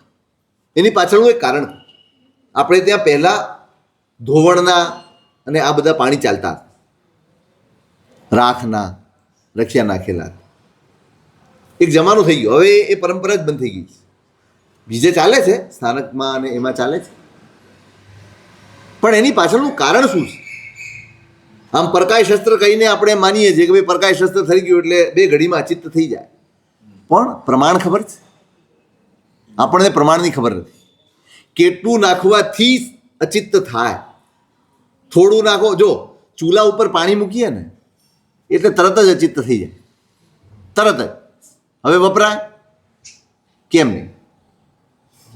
અચિત્ત જ છે, શું કામમાં, શું વાંધો? થોડા જ સમયમાં એમાં ફરી પાછી જીવોત્પત્તિની સંભાવના છે, કારણ કે યોની સમાપ્ત નથી થઈ. શું નથી થયું? યોની સમાપ્ત નથી. એટલે 3 ઉકાળા લેવામાં આવે. એ યોની સમાપ્ત થાય પછી એ પાણી જે આપણો કાળ બતાડવામાં આવ્યો છે, 4 પ્રહર, 5 પ્રહર, 3 પ્રહર, એટલા વખત સુધી એ પાણી અચિત્ત રહે જ. જો એમ ન કરીએ તો તમે મૂક્યું ને ગરમ થયું એ સાથે અચિત્ત તો થઈ જ ગયું છે, પણ ફરી પાછું એને સચિત્ત થતા વાર ન લાગે માટે એટલે 3 ઉકાળા લેવાનું વિધાન છે. હવે એ પાણી જે તમે પદાર્થ નાખો છો અને આપણે અચિત્ત માની લઈએ છીએ, માની લીધું અચિત્ત થઈ ગયું, અચિત્ત થઈ ગયું, તમે પેલું પરકાશ. પણ હવે એ લીંબુનું શરબત પડ્યું રહ્યું 2 કલાક અને પછી પીધું ને ત્યારે સચિત થઈ ગયું હોય તો? કારણ કે આપણે પ્રમાણ તો ખબર નથી કેટલા પ્રમાણે અચિત્ત થાય. યોની જીવતી છે ત્યાં સુધી જીવોની સંભાવના છે ને છે, માટે આપણે એને વ્યવહારમાં લાવતા નથી. એટલે ઉકેળેલા પાણીમાં કરીએ તો કોઈ સંભાવના જ રહે નહીં, માટે એવું જ કરવું. છાશ બનાવે તો છાશમાં તો છે ને પાણીનું પ્રમાણ અને પેલાનું પ્રમાણ બહુ જુદું છે. આખું દહીંનું પ્રમાણ ઘણું હોય છે. એમાં એવું નથી હોતું કે પાણી વધારે ને દહીં ઓછું, એવું નથી હોતું. પછી તમે પાણી ઉમેરો તો પછી નો ચાલે. હવે ફ્રૂટ સલાડ, હા, એટલે આમ ઉકળે ને, ઉકળી જાય આમ. કેવું, ઘણી વાર તમે દૂધ ઉભરાય એમ પાણી પણ ઉભરાય. એ થાય ને એટલે એકવાર ઢાંકણું ખોલી નાખો, પછી તરત જ આમ બહુ વાર નથી લાગતી 3માં, પણ એ એકવાર ઢાંકણું ખોલો ને એટલે બેસી જાય, વળી પાછું ઉકળે, વળી બેસી જાય, વળી પાછું ઉકળે, પછી બંધ કરી. ગરમ પાણી ઉકાળીને જ કર્યું છે. બી એક રહી ગયું છે, આપણને ખ્યાલ બી અંદર બી રહી ગયું છે. પછી તો એ 2 ઘડી પછી, હા, બી રહી ગયું હોય તો 2 ઘડી એની રાહ જુઓ. પછી એની રાહ જુઓ. એ સચિત જ. બી હોય તો એ 2 ઘડી ગણવાની. એટલે તમે જુઓ, તરબૂચ છે ને, આ તો ખાલી એમ નહીં, આમ આ વાત નીકળી એટલે આડ વાત કરું. તરબૂચ વપરાય, પણ અમારા માટે સૌથી મોટું જોખમ અંદરથી બિયા નીકળે. કોઈ એવી રીતે તરબૂચ સાફ કરતું જ નથી કે એક પણ બીયો ન રહે. જો એવી રીતે સાફ કરવા જાય ને તો એના કરતાં રસ જ નીકળી જાય. કારણ કે બહુ બિયા હોય, એટલે ખરેખર એમ લાગે કે એ બોરાવાનો આગ્રહ જ ન રાખવું. અને કાં તો શાંતિથી બેસી અને ઉપયોગપૂર્વક એના એક બી ત્યાંથી રિમૂવ કરવા જ, દૂર કરવા જ, પછી જ બોરાવ. કારણ કે અંદરથી નીકળે જ છે, દર વખતે અમે જોઈએ નીકળે. હા, તો આડ વાત છે, આ બીજની વાત આવી એટલે કહી દીધું. દહીં ફ્રીજમાં રાખ્યું હોય તો બહાર કાઢીને 2 ઘડી પછી, એકાસના બિયાસનામાં તો પછી ખપવાનું જ. 2 ઘડી પછી તો વાપરો. એમાં બીજો કોઈ બાદ જણાતો નથી. કારણ કે હવે તો દરેક વસ્તુ તમારી, ઘણા તો ઉકાળેલું પાણી ફ્રીજમાં મૂકી દે, એવા ભાગ્યશાળીઓ બી છે, તરત ઠંડુ થઈ જાય. એવું ક્યારેય વાપરવું નહીં. એનું કારણ છે કે અંદર જે વાતાવરણ છે ને એના લીધે એ વરાળ એની અંદર ક્યાંક ને ક્યાંક પડે એ સચિત થઈ જાય. દહીંમાં પડતું હોય છે. ઢાંકેલું હોય ને કે ઉગાડું મૂકો તો વાપરવાનું જ નહીં. આજુબાજુ જેટલું બધું આમ એ બહાર હોય, તપેલીની બહાર, એ તો હોય જ, એનો વાંધો નથી. અંદર નહીં પડવું. તમે ખુલ્લું મૂકો એટલે અંદર પડવાની સંભાવના 100% પડી. શ્રીખંડ બનાવ્યો, પછી ફ્રીજમાં મૂકી દીધો, અને પછી એકાસનું છે તો 48 મિનિટ પહેલા બહાર કાઢી દો, એ ખપે નહીં. પહેલા તો મૂકો છો કેમ એ કયો. ખટાશ તો આવી જાય, ખટાશ ખટાશ તો આવી જાય ને. એવા ટાઈમે જ બનાવો ને, તરત વાપરી. એમાં ક્યાં 2 ઘડીની જરૂર છે? તરત બનાવો ને ખાઓ. આપણામાં ખટાશ આવી જાય છે તો આપણને 2 ઘડી રાખવા પડે એવું નહીં. હવે આ કેવું છે, અમે બનાવી લઈએ વહેલા પછી મૂકી દઈએ, એ રસ્તા જ નહીં શોધવાના. બને ત્યાં સુધી, હા, કોઈ એવો પદાર્થ છે કે જેના માટે વિકલ્પ જ નથી બચતો તો ચલો બરાબર છે, તમે કરો. પણ દરેક વસ્તુ એવી રીતે નહીં. તમે 2 ઘડી પહેલા કાઢશો એટલે વળી ખટાશ આવી જશે તો શું કરશો? એ તો ખાવો જ પડે ને, ફેંકી કોણ દે? દહીંવડા છે, એનું દહીં ગરમ કરીને ફ્રીજમાં મૂકી દો. સાંજે વાત પછી પાછું વિદળ થાય કે સચિતનો દોષ લાગે. દહીં એકદમ ગરમ કર્યું, પછી દહીંવડા ત્યારે બધા ફ્રીજમાં મૂકી દઈએ. દહીંવડા દહીં ગરમ કરીને ફ્રીજમાં મૂકી દઈએ, ઠંડુ થાય ને તો બી સચિતનો દોષ લાગે છે કે વિદળનો દોષ લાગે? હવે જો સચિત કહો કે વિદળ કહો, પછી તો એક જ થઈ જાય ને. વિદળમાં વધારે પાપ જ છે ને. પણ એ ગરમ કરેલું દહીં તમે વળી ફ્રીજમાં મૂકો. એટલે એવું કહે છે કે ફ્રીજ ઓકે તો પાછું થોડું ઠીક થઈ જાય. એટલે એવું ના, એવો પ્રયોગ નહીં કરવાનો, લગભગ એવા માર્ગ નહીં કરો. કારણ કે હવે એ બધું જોવા તો ક્યાં આપણે જઈશું કે આ શું થઈ જાય. પણ એ માર્ગ ચલાવવાનો નહીં. 1 જ દિવસમાં પ્રયોગ થાય એટલું જ કરવાનું. મૂકી રાખવું પડે એવું બનાવવાનું. કારતક સુદ ચોથના દિવસે દળેલો લોટ કેટલા દિવસ સુધી ખપે? એ તો ચોમાસી કાળ જેટલો હોય એટલો જ ગણવાનો. તમે કારતક સુદ 13 દળાવો તો પણ એ 15 દિવસનો કાળ છે ને ચોમાસા, પછી 15 દિવસ જ ખપે. પૂનમ પછી દળાવો તો જ એ મહિનાનો કાળ થાય. ના, 28માં આપણે નથી દળાવતા. આ તો એક વાત કરું છું, દિવસની વાત કરું છું કે 2 દિવસ આ ખાલી સમજવા માટે કહું છું કે 13 તમે દળાવ્યો હોય તો પછી કેટલા દિવસ ખપે, તો એ પણ 15 જ દિવસ ખપે. એમાં ચોમાસાનો જ કાળ લાગે. એ સમજાવવા માટે કહું છું, દળાવવા માટે નથી કહેતો.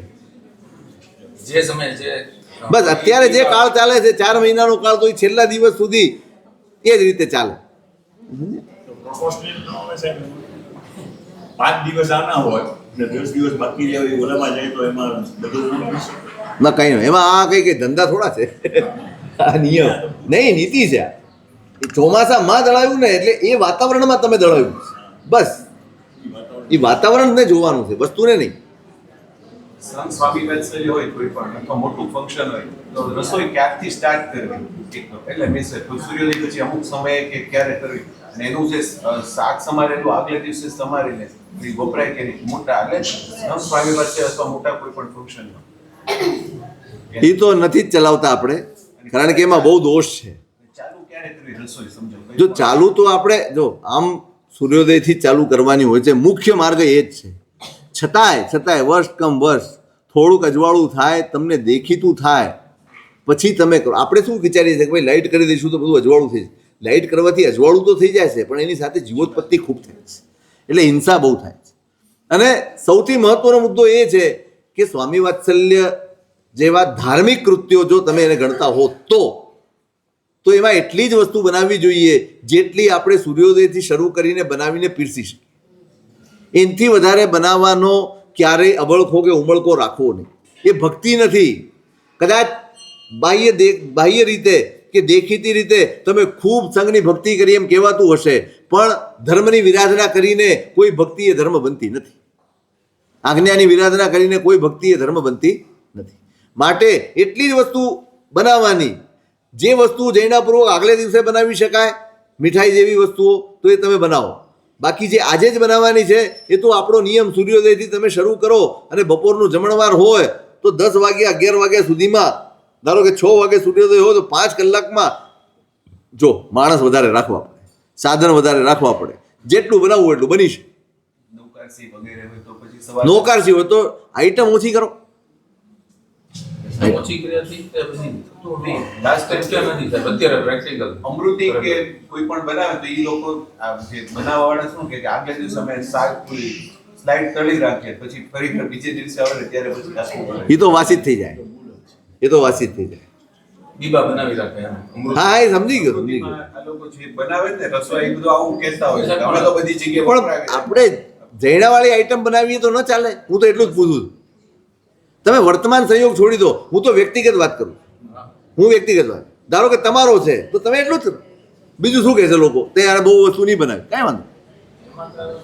હા, પણ એ લિમિટેડ આઈટમ બનાવતા હોય તે સાહેબ સૂર્યોદય જો એક વાત છે, સૂર્યોદય એટલે મેં શું કીધું, વર્ષ કમ વર્ષ અજવાળું થોડુંક તમારું થઈ જાય, તમને દેખાય એટલું, તમે જૈણા પાળી શકો એટલું થઈ જાય ત્યારથી કરો. હવે તમે 4 વાગે શરૂ થઈ જાવ તો કોઈ રીતે વેલિડ જ નથી, કોઈ રીતે વેલિડ નથી. અહીંયાની નૌકર છે ત્યારે કાકા લગભગ આથાવાળી વસ્તુની નાશ પાડે. હા, પહોંચી જ ન શકે. નોંધ આથાવાળી વસ્તુ કોઈ દાડો ટાઈમસર બને જ નહીં. નૌકરસીમાં કાકા પહેલેથી એમ કે ઇડલી છે કે ઢોસા કે ઈ તમારે સવારમાં આગ્રહ નહીં રાખવાનો કોઈ પણ ને. અહીંયા બિલકુલ. લગભગ નથી થતું. સવારે હા, સાંજનો જમણવાર હોય ત્યારે તમે કરી શકો કે ભાઈ ચલો એને સમયસર તમે આખો દિવસ તમને મળે. હવે આમાં તમે ઈસ્ટ નાખવું પડે સૌથી પહેલાં. આથો લાવવા માટે જો પેલી ઈસ્ટ શું કહેવાય છે ને, મેં જોયું નથી, એ નાખો એટલે અભક્ષ્ય થઈ ગયા. લીંબુના ફૂલ અભક્ષ્ય થઈ ગયા. હા, લીંબુના ફૂલ અભક્ષ્ય છે એકદમ કેમિકલ છે. નહીં, એની બનાવટ બહુ ભયંકર છે. એનું જે પ્રોસેસ છે ને નિર્માણની, એ પ્રોસેસ બહુ હિંસક છે. તમે તપાસ કરજો, બહુ હિંસક પ્રોસેસ છે, માટે આપણે નથી ખપતું. શિયાળામાં બનાવેલો ખારેક પાક કેટલા દી ખપે? શિયાળામાં બનાવેલો તો જે મીઠાઈ પાક હોવો જોઈએ હો. પાક હોવો જોઈએ. જેમ દૂધીનો હલવો છે ને દૂધીનો પાક છે, તો દૂધીનો હલવો એક જ દિવસ ખપે, પાક હોય તો ચાલે, જે કાળ હોય જે સમયનો. એમ આ પણ પાક હોવો જોઈએ, ખાલી હલાવી નાખ્યું શીરાની જેમ એ નહીં. પાક બનવો જોઈએ એટલે પાકી જવું જોઈએ, ચાસણી આખી પાકી થવી જોઈએ, પાણીનો અંશ ન રહેવો જોઈએ. એ રીતે બને તો જ એ પછી એનો કાળ ગણાય, બાકી આજે પૂરું જ કરી દેવા. હે, હા, બરાબર. બરાબર છે. પાણીના લાડવામાં એવું બુંદી લાડવા, બુંદીના લાડવા. હવે આજે જે છે કોઈ પણ જગ્યાએથી તમે લાડવા લાવો, બીજા દિવસે ખપે જ નહીં. ચૂરમાના લાડવા પણ ન ખપે. ચૂરમાના લાડવામાં એક નિયમ છે, તમે મુઠિયા વાળો, એ કરીને ભૂકો કરો અને એ લોટ વળી પાછી શેકો પછી બનાવો તો બીજે દિવસે ખપે, નહીંતર એને કાળ લાગુ પડે.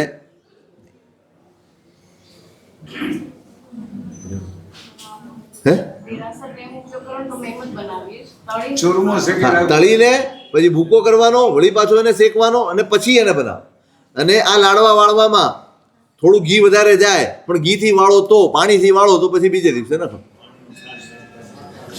હે, પાણીની છાંટ નાખીને કેમ? બનાવતા હોય છે. હા, એ પાણીની છાંટ નાખે પણ એ નહીં નાખવા. જો બીજે પછી તો છે ને એનું વિતરણ પણ ન થાય, કારણ કે દરેક ઘરમાં અબક્ષે ગયું અને અબક્ષે ગયું એ મારા પાત્રમાં આવશે. ના, જો બનાવવું છે આ રીતે તો આજે પતી જાય એ રીતે જ બનાવો, અને કાં તો પછી આજે બન્યું છે ને કોઈ ગરીબને બાંટી દેવાનું, કોઈને ઘરમાં નહીં આપવા. સીધી વાત છે, આ અબક્ષે છે, સીધી વાત છે. વાસી થઈ ગયું, પાણીની છાંટ નાખેલી છે, હવે બીજે દિવસે શ્રાવકને ખપશે નહીં, સીધો હિસાબ છે નહીં.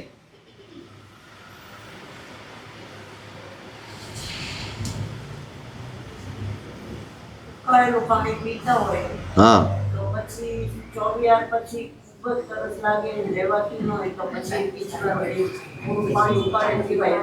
આપણે હજી એવો માર્ગ શરૂ કર્યો નથી. નહીંતર તો એટલે ઘણા એમ કહે છે કે ભાઈ સાંજે ઉકાળી લઈએ તો પછી એટલા પ્રહર ચાલે ને, પણ સાહેબજી એવું કહેતા હતા કે સૂર્યાસ્ત થાય એટલે પાણીનો કાળ પૂરો થઈ પછી એ સચિત જ ગણાય. એટલે જ તો આપણે થોડો ટાઈમ જાય, ધારો કે ઉનાળાના દિવસોમાં 5 પ્રહરનો કાળ હોય છે, દિવસ તો 4 જ પ્રહરનો હોય, છતાં પણ એમાં 5 પ્રહર છે ને છતાંય આપણે સૂર્યાસ્ત પછી રાખીએ તો પ્રાયશ્ચિત આવે.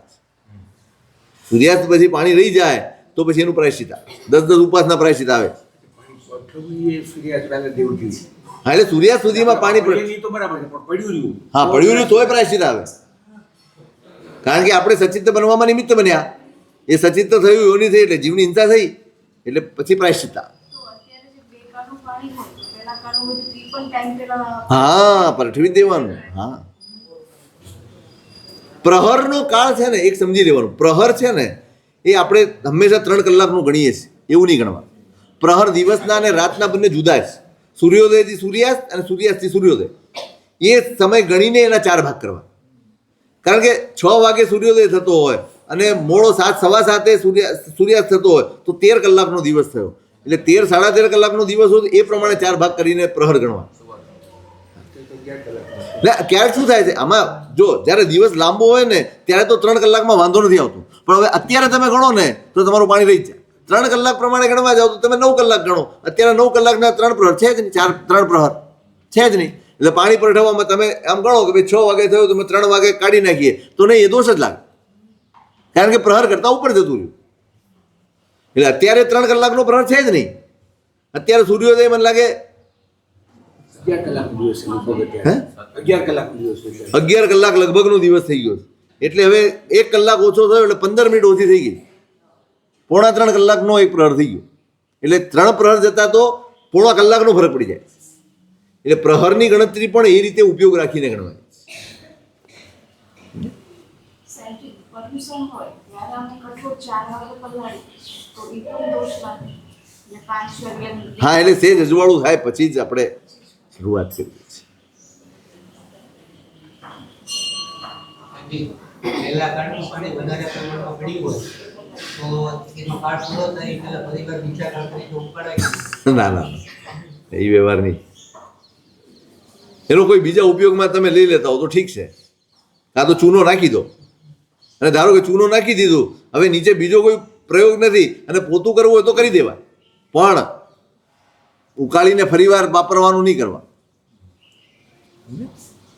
અને ચોમાસાની ઋતુ છે, પાણી વધ્યું, બધે પાણી હોય, કાચું પાણી કચરો પછી પરઠું કેવી રીતે? એટલે કાચાનો અને પાકાનો સંયોગ થાય. હા, એ તો થાય જ છે.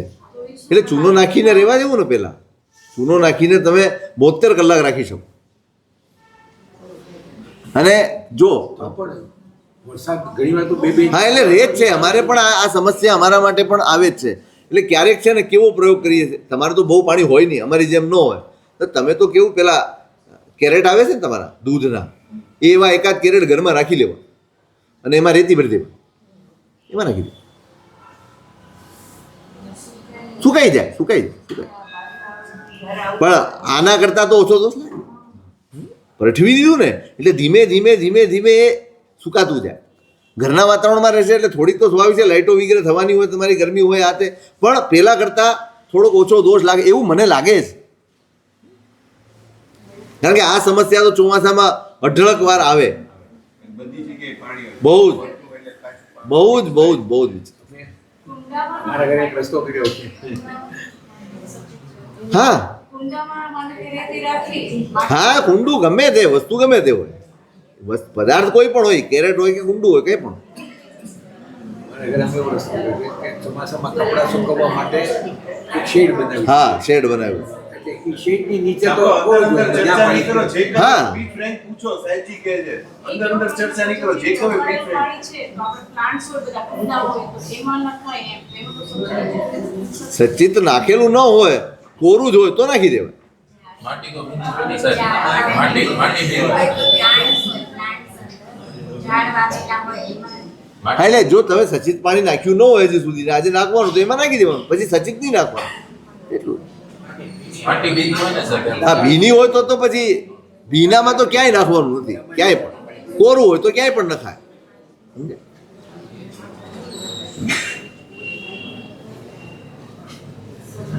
પછી પાપડમાં અત્યારે કોથમીર ને એવું નાખીને બનાવે છે શેમાં? પાપડમાં. હા. તો એ ચોમાસામાં એટલે કોથમીરને જેનો ત્યાગ હોય એ વાપરી હા, નહીં. સામે વપરાય જ નહીં કોઈ સવાલ જ ધબકશે. એ મેં જે કહ્યું ને હમણાં શરૂઆતમાં, સુકવણી વાળો ખેલ એ જ છે. એટલે એ ભાજી નાખીને બનાવે છે. હવે ઘણા પ્રકાર થઈ ગયા છે, ખાખરાના પાપડના પ્રકાર એટલા બધા થઈ ગયા છે. આખો ઉદ્યોગ ચાલે છે, મોટો ઉદ્યોગ થઈ ગયો છે, બહુ જ મોટો. આ પ્રકારના ને આ પ્રકારના હોય કાંઈ નહીં, તમે તોડો ને તો દાંતથી ન તૂટે એવા થઈ જાય. પણ આઈટમ બદલાઈ ગઈ, નામ બદલાઈ ગયું એટલે પછી લોકો તૂટી પડે. બિયા વગરની કાળી દ્રાક્ષ ચોમાસામાં વપરાય. જો એ દ્રાક્ષ એ દ્રાક્ષ છે. ઔષધ તરીકે ઉપયોગ કરવાનો હોય તો તમે એનો ઉપયોગ કરો, બાકી નહીં. આ શું છે? ઓળા.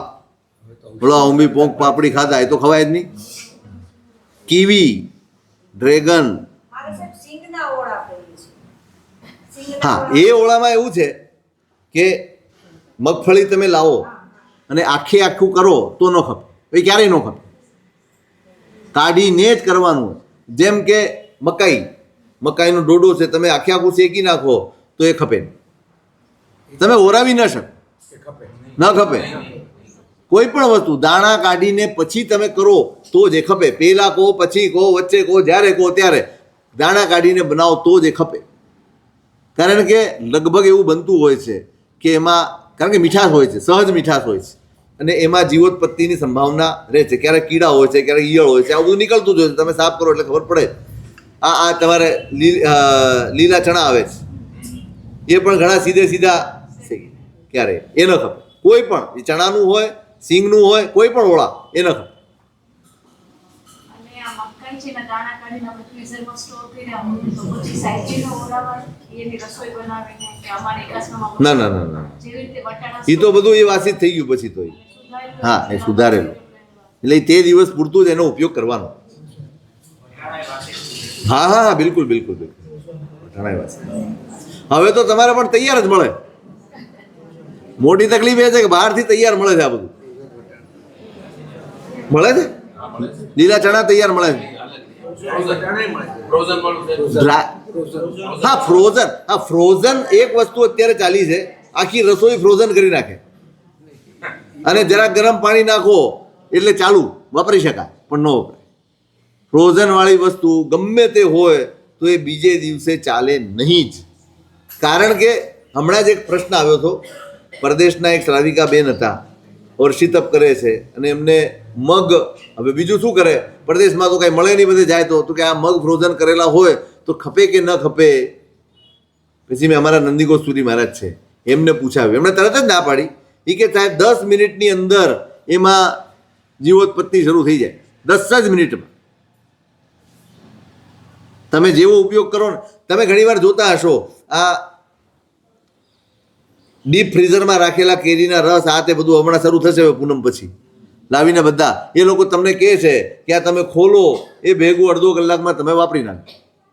હવે એકાદ ડબ્બો તમારા પ્રયોગ માટે લાવજો, ખોલીને રાખી મૂકજો અડધો કલાક, પછી તમને ખબર પડશે કે કેટલા ભયંકર જીવો એની અંદર ઉત્પન્ન થઈ ગયા. ભયંકર, તમે જોઈ જ ન શકો એમ, તમને ક્યારેય રસ ખાવાનું મન નહીં થાય એટલા ભયંકર ઉત્પન્ન થઈ જાય. આ રોકી રાખેલું હતું, જેવું વાતાવરણ બદલાયું એવી જીવોત્પત્તિ થઈ. આ ફ્રોઝન એટલે બીજું શું છે, તમે કાંઈ સમાપ્ત નથી કરી દેતા યોની, તમે એ બસ એ મુદ્દો સમજો. થયું શું તમે ફ્રોઝન કર્યું, તમે ડીપ ફ્રીઝરમાં મૂક્યું, એની સંભાવનાને તમે અટકાવી, સમાપ્ત નહીં કરી. સમાપ્ત કરવી અને અટકાવી એ બેમાં ફરક છે. જેવું વાતાવરણ બદલાયું 10 જ મિનિટમાં એમાં જીવોત્પત્તિ. અને બેન બોલ્યા પહેલા કે સાહેબ હા સાચી વાત છે, 10 મિનિટમાં થઈ જાય.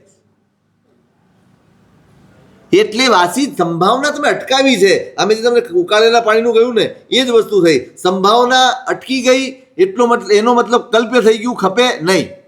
સંભાવના સમાપ્ત થઈ જાય. જો સંભાવના સમાપ્ત થાય ને તો એ રસોઈ મોઢામાં ન જાય. એ રસોઈ તમે ખાઈ જ ના શકો, મોઢામાં નાખી જ ના શકો, આંબીલ કરતા બધી લાગે. એ તમને શું કર્યું? ફ્રોઝન કરીને એને દબાવી દીધું. તમે પાણી નાખશો ને એટલે ફરી પાછો એનો સ્વાદ તમારે આવી જશે. પણ એ હિંસાનું શું, આ જીવોત્પત્તિનું શું? એટલે વાસી જ ગણાય. એવો કોઈ પણ પદાર્થ હોય એ વાસી જ. ફ્રૂટમાં એક ઓલા કાળા શિંગોડા મળે છે એ વપરાય છે. શિંગોડા તુચ્છ ફળ છે એટલે અમે તો નથી જ વાપરતા. તુચ્છ ફળ તો એટલે એમાં તો ઈ પદાર્થ તો છાલ કરતા ઓછી જ હોય. ના એ બરોબર છે, પણ તુચ્છ ફળ તરીકે નથી વાપરતા. એ વધારે ને ઓછા વાળાનો ખેલ નથી, પણ એ ઉત્પત્તિ એની જે જગ્યામાં છે ને એ બધું ગટરમાં ઉગે છે. આ બધું હે ને, હા એની ઉત્પત્તિ એવી છે. આપણને તો લારી ઉપર જ બધું મળે છે એટલે વાંધો નથી. એવું છે એમ. જામફળમાં પણ એવું છે. જામફળમાં તો એનો ગરજ કાઢી નાખવાનો હોય છે, માટે અમે નથી લેતા. ટામેટામાં પણ એવું છે. ટામેટું અભક્ષ્ય નથી, પણ ટામેટું તામસી અને વિકારી પદાર્થ છે. મેં તમને હમણાં શરૂઆતમાં જ કહ્યું, આહાર માત્ર ભક્ષ્ય અભક્ષ્યની દ્રષ્ટિએ નહીં જોતા. એનાથી એક તો ડૉક્ટરીની દ્રષ્ટિએ પથરી પણ થાય છે. ક્ષારવાળો પદાર્થ છે ખૂબ. વિકારી પદાર્થ પણ છે, તામસી પદાર્થ પણ છે. એટલે આમ તો પછી ઘણા પ્રશ્નો આવી શકે સાહેબ, બીજી એવી તો ઘણી તામસી વસ્તુઓ અમે ખાઈએ છીએ. આ તો હતું નહીં એટલું ચલણમાં. અત્યારે બહુ જ આ 15 વર્ષથી બહુ જ ખતરનાક રીતે ચલણમાં આવ્યું છે. ઇટ્સ ઓકે, કોઈ વાપરતું હોય તો અમે કંઈ ના નથી પાડતા, પણ અમે એટલા માટે નથી લેતા. કારણ કે હવે તો જો કે અમને બી તકલીફ પડવા માંડી છે કે જો અમે કહીએ નહીં, હવે કાં તો કહેવું પડે અને કહીએ નહીં તો ખાવું પડે. એટલે એવી સમસ્યા આવી. પણ એ મૂળ દ્રવ્યોની અંદર આવું પણ જોવામાં આવતું હતું. પરમાત્મા આટલું બધું તપ કરતા, પરમાત્માએ પોતાના જીવનમાં અઢળક પ્રયોગો કર્યા છે કે ભાઈ સાધનાનો કાળ છે, તપ તો રહેવાનું જ છે, પણ તપના પછી પારણું પણ આવે તો એ પારણામાં કયું દ્રવ્ય લઈ લઈએ તો એનાથી મારી સાધનામાં ક્યાંય બાધા ન આવે, વિઘ્ન ન આવે. ભાઈ કોદરા ચાલી જાય, અડદના બાકડાથી ચાલી જાય, આ બધા પ્રયોગો હતા પ્રભુના જીવન. એ બધાથી પોતે જોઈ લેતા કે હા આનાથી તો પછી એનાથી આગળ વધવાની જરૂર નથી. તો એ જ્યાં સુધી મળી જાય તો એનાથી જ ચલાવી લેવાનું. કારણ કે મારી સાધનામાં કોઈ બાધા આવતી નથી. મારો આ પ્રમત્ત ભાવે મારી સાધના થાય છે, મારી જાગૃતિ ટળવાઈ રહે છે, તો પછી મારે વિશેષ જરૂરિયાત કરતાં વધુ પોષણ, જરૂરિયાત કરતાં વધુ શક્તિની ઈચ્છા કરવી એ આપણા જ અંદર, આપણા મનમાં વિકાર પેદા કરવાનો રસ્તો છે. એટલે પ્રમાણ ભાન એ પણ બહુ જરૂરી છે. જેમ ભક્ષ્ય અભક્ષ્યનો વિવેક હોય એમ પ્રમાણનું પણ વિવેક હોય. એકવાર કહ્યું હતું, હમણાં 2 વર્ષ પહેલાં મેં વર્ષી તપ કર્યો ત્યારે સહજે, હવે આજે આપણે 3 વખત 4 વખત ખાઈએ છીએ, પણ વર્ષી તપ વખતે આમ બહુ સહેજે સમજાયું કે રોજે રોજ શરીરને આહારની જરૂર છે જ. જેટલી શક્તિ શરીરને જરૂરિયાત છે એ 1 દિવસ 2 ટાઈમ વાપરો છો તો આરામથી 2 દિવસ સુધી બધી જ પ્રવૃત્તિ થાક્યા વગર કરી શકાય છે. 3 દિવસ છઠ હોય તો પહેલો ઉપવાસ, બીજો ઉપવાસ ને ત્રીજા પારણાના દિવસે વ્યાખ્યાન કરીને છઠ પારણું કરીએ, કશી ખબર નહોતી પડતી કે ભાઈ આમાં કોઈ પરિશ્રમ પડે છે ને કોઈ તકલીફ પડે છે નહીં. એટલે સ્પષ્ટ થયું કે રોજ વાપરવાની જરૂર જ નથી. આપણે આટલો બધો આહાર આપીએ છીએ ને માટે પછી અંદરના સંસ્કારો સાથે સંઘર્ષ કરતા રહીએ છીએ, ઉદ્દીપન કરીએ છીએ. આપણે સૂતેલા સંસ્કારોના ઉદ્દીપન કરી નાખીએ અને પછી સંઘર્ષ ચાલે છે અને પછી ખોટું થઈ જાય. એ પણ જરૂરી છે. જેમ ભક્ષ્ય અને અભક્ષ્યનો વિવેક જરૂરી છે એમ પ્રમાણનું ભાન પણ એટલું જ જરૂરી છે.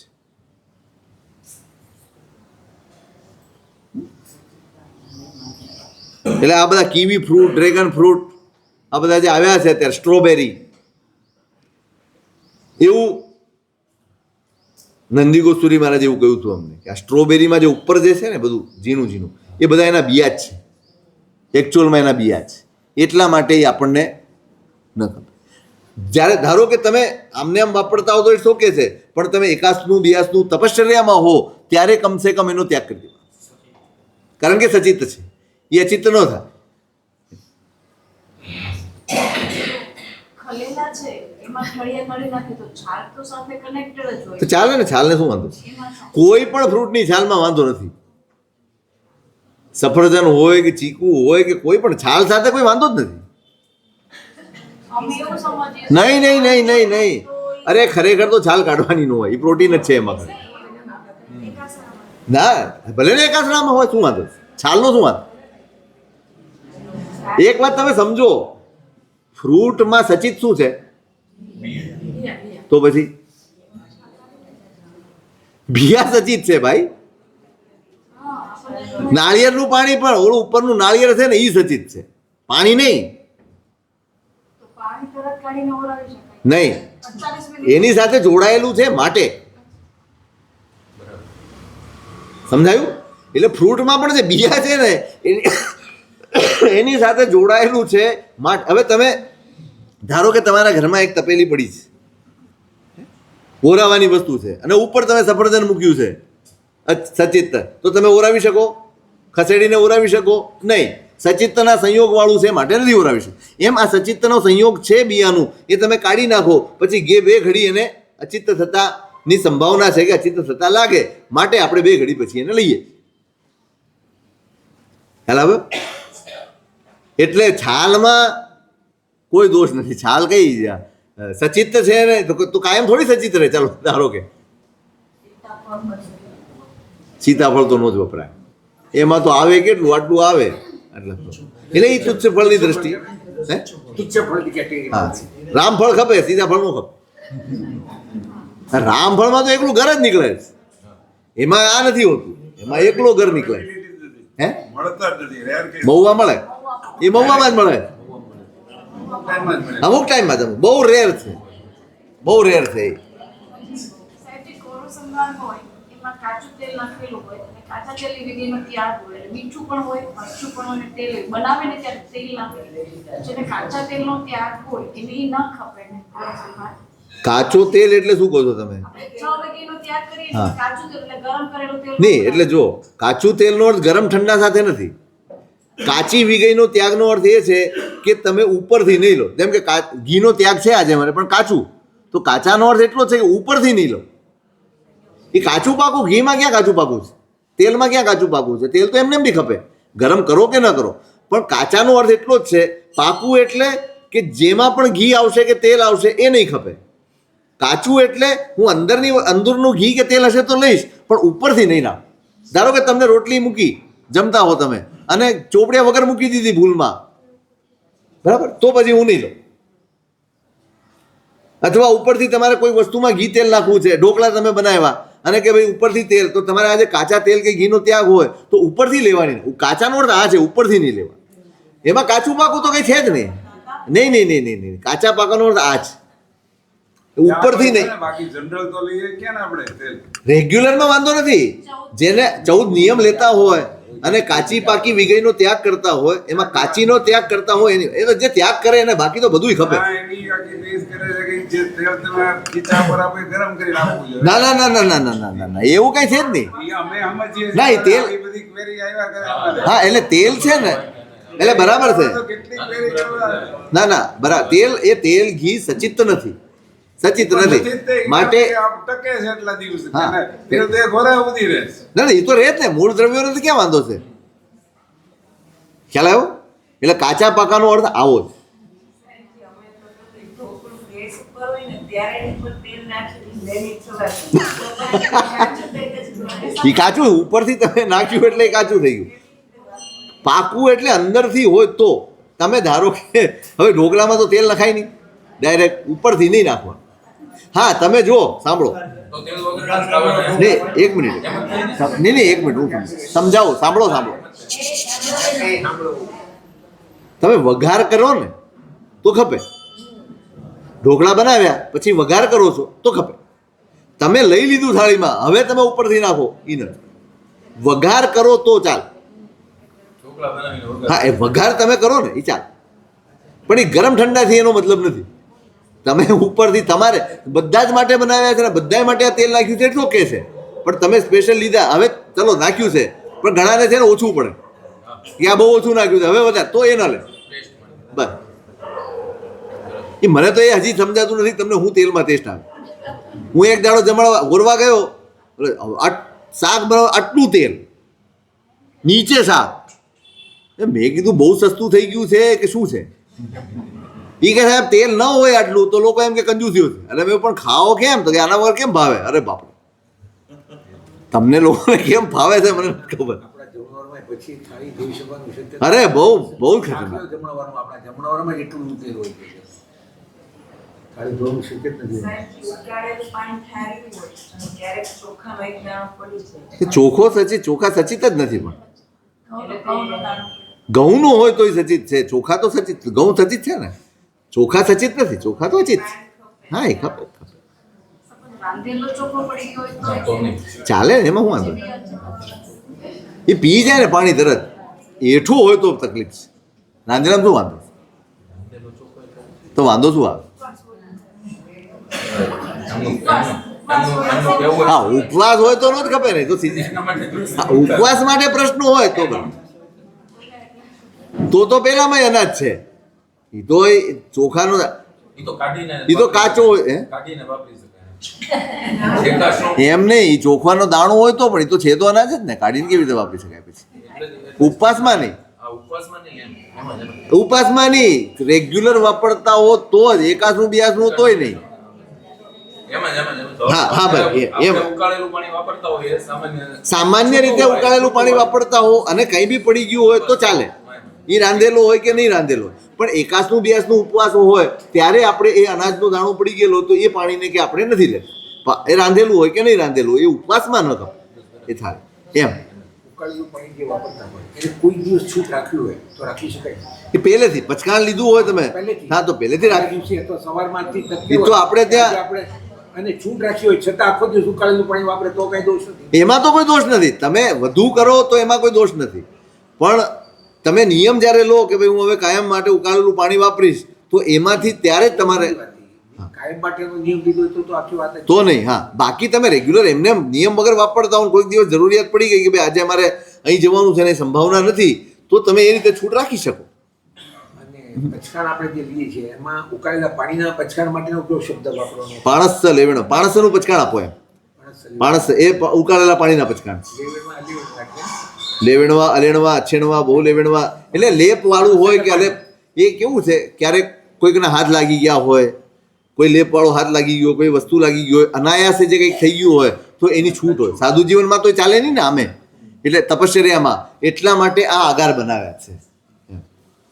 સાહેબ પાણી કોઈ દાણો પડ્યો સસિક તેણમાં તો એ જ છે, કોઈ દાણો પડી ગયો આ તે અનાયાસ કંઈ થઈ ગયું હોય તો એવું બી કંઈ પેલું નથી. ઉપયોગ હોય ને આપણે ન લઈએ એ જુદી વસ્તુ છે, પણ પડી ગયો અચાનક અને કંઈક થઈ ગયું હોય તો એવું કંઈ ભાંગી જ જાય એવું નથી. તપસ્યા ઉકાળેલું પાણી ઠંડુ છે કે નહીં એમ કરીને આંગે નાખે તો એ પાણી એ તો એ જો એ કંઈ ભક્ષ્યા ભક્ષ્યનો પ્રશ્ન નથી, પણ કેવું છે ઠંડુ જોવા માટે તો તમે તાસ તપેલી જોઈ લો તો બી ખબર પડી જાય. આ તો પાણીમાં હા, એટલે ન આમ ખરેખર ન નાખવું જોઈએ, ખરેખર હાથ ન નાખવા જોઈએ. બસ એટલો જ છે. હવે ઉકાળેલું પાણી ઠંડુ છે કે નહીં જોવામાં, હવે ઘણા આવીને હાથ બોળતા જ જાય બધા પોતપોતાનું, એવું ના કરવું જોઈએ. ખાસ તો તમારે એ કહેવાની જરૂર છે કે અત્યારે જમણવારમાં ગમે ત્યાં જઈએ તો ઓલી નાની બોટલ થઈ ગઈ પાણીની. નહીં એટલે હું હા બરાબર છે. આપણા સ્વામી વાત છે. એક જ ઠેકાણે જોયું છે, એક રિસેપ્શનમાં ગયો તો એ છોકરી હતી એને પાણી ગળીને પીધું, બાકી હું પોતે જ એમને બોટલ માંગી, આપણે બધા બોટલ માંગીએ. નહીં બધે જ પેલા શું કહેવાય તમારે કેરબા એ વાત આખી જુદી છે. એ તો કદાચ ગળાય છે, બાકી જે ઓલી નાની બોટલ આવે ને બે ગુંડડાની ગળાય કોણ ગળાય છે? એ મૂકી જ દે છે બધા પીપળા લાવીને. ગળાય કોણ? બધા પીએ છો આપણે, એ ખાસ કરવાની જરૂર છે. ઉકાળેલું પાણી ઠારવા માટે પંખો ચાલુ રાખો. હું ભેગો છું, હું બગાડ નથી. ખરેખર જ ન કરે. તો આપણે ઉપાસી માટે બધે થાય, ચારે બાજુ એક વસ્તુ થઈ ગઈ છે. ઠારવા માટે બરોબર. આપણે પંખા ચાલુ રાખીએ છીએ. ઉકાળેલું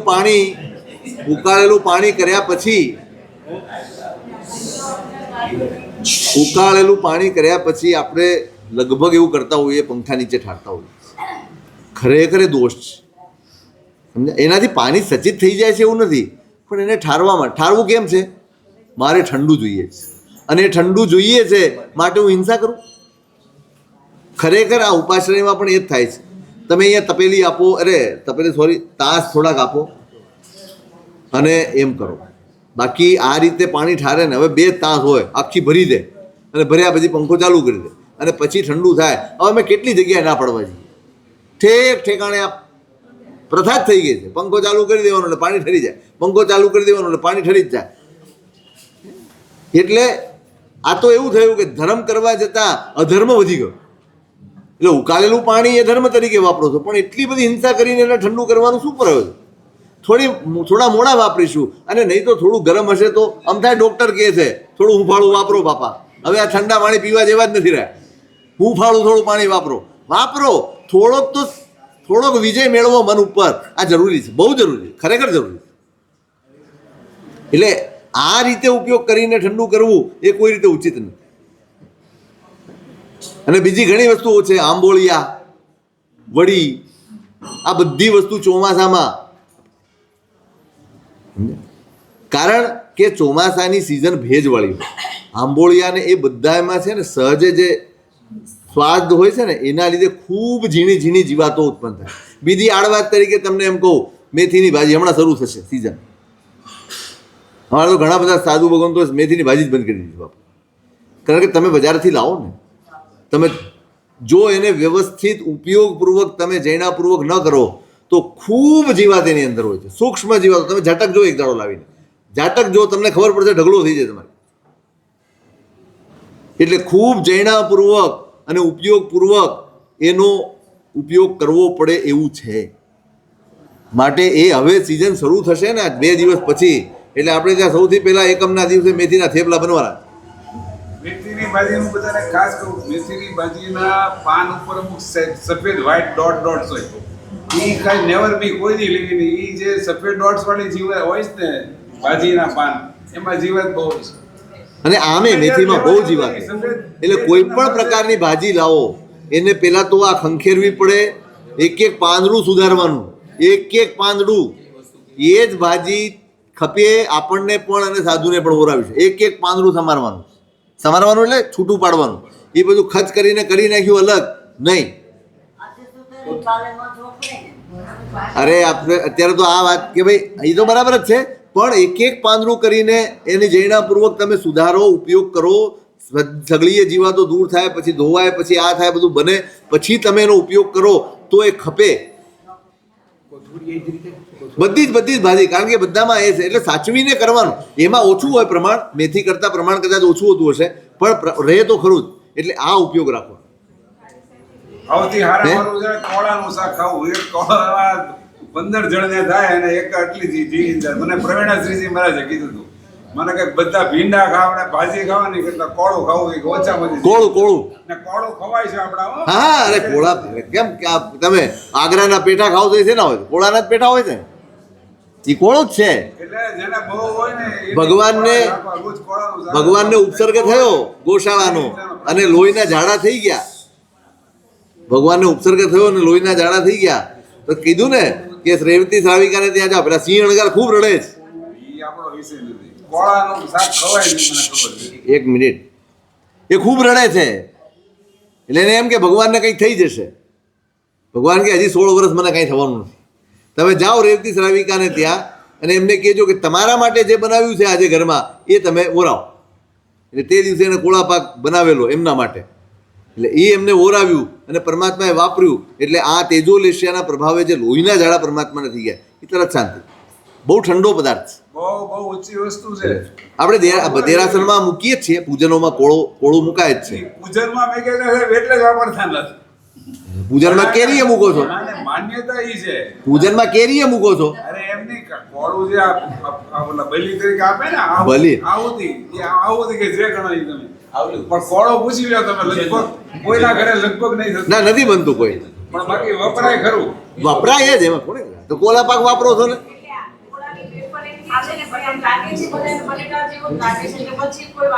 નહીં, તમે એ દ્રષ્ટિએ ત્યાગ કરો તો એનો વાંધો નથી. એ દ્રષ્ટિએ ત્યાગ કરો તો વાંધો નથી, બાકી અભક્ષ નથી.